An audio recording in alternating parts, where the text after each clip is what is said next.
অনেক হাজার বছর আগে যখন পৃথিবীতে কোনো শহর, রাস্তা বা বিদ্যুৎ ছিল না, তখন মানুষ বাস করত প্রকৃতির একেবারে কাছে।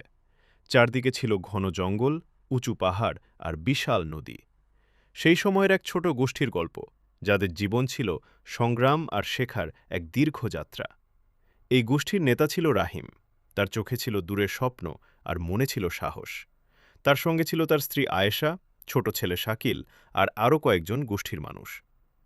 গুহা থেকে ঘরবাড়ি। প্রথমে তারা থাকত এক বিশাল গুহায়। গুহাটা ছিল ঠান্ডা, অন্ধকার, কিন্তু নিরাপদ। বাইরে ঝড় বৃষ্টি বা হিংস্র পশু থাকলেও গুহার ভেতরে তারা নিজেদের বাঁচিয়ে রাখতে পারত।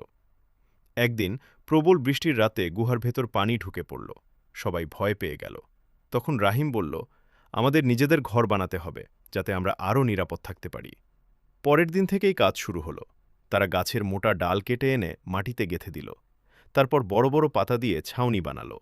কাদা দিয়ে ফাঁকগুলো বন্ধ করল। প্রথম ঘরটা বানাতে অনেক কষ্ট হলো। বাতাসে দুলে উঠত, বৃষ্টিতে চুইয়ে পড়ত পানি। কিন্তু আয়েশা বলল, ভুল থেকে শিখলে আমরা একদিন শক্ত ঘর বানাতে পারব।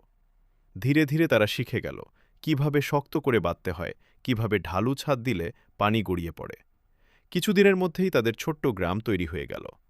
খাবারের সন্ধানে। খাবারের জন্য তারা সম্পূর্ণ নির্ভর করত প্রকৃতির উপর। রাহিম আর তার সঙ্গীরা শিকার করতে যেত।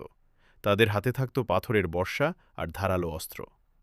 একদিন শিকার করতে গিয়ে তারা একটি হরিণ দেখতে পেল। সবাই মিলে ধীরে ধীরে তাকে ঘিরে ফেলল। অনেক চেষ্টা করে তারা হরিণটিকে ধরতে পারল। সেদিন পুরো গোষ্ঠী পেট ভরে খেতে পারল। অন্যদিকে আয়েশা আর গোষ্ঠীর নারীরা জঙ্গলে গিয়ে ফল, কন্দ আর শাকসবজি সংগ্রহ করত। তারা জানত কোনো ফল খাওয়া যায় আর কোনটা বিষাক্ত।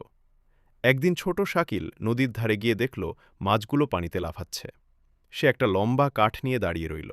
অনেকক্ষণ চেষ্টা করার পর সে একটা মাছ ধরতে পারল।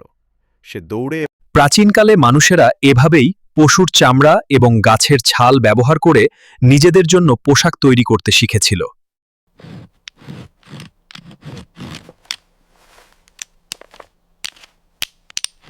প্রাচীনকালে আমাদের পূর্বপুরুষরা পাথর এবং হাড় দিয়ে তাদের প্রয়োজনীয় হাতিয়ার তৈরি করত। এটি ছিল টিকে থাকার প্রধান কৌশল।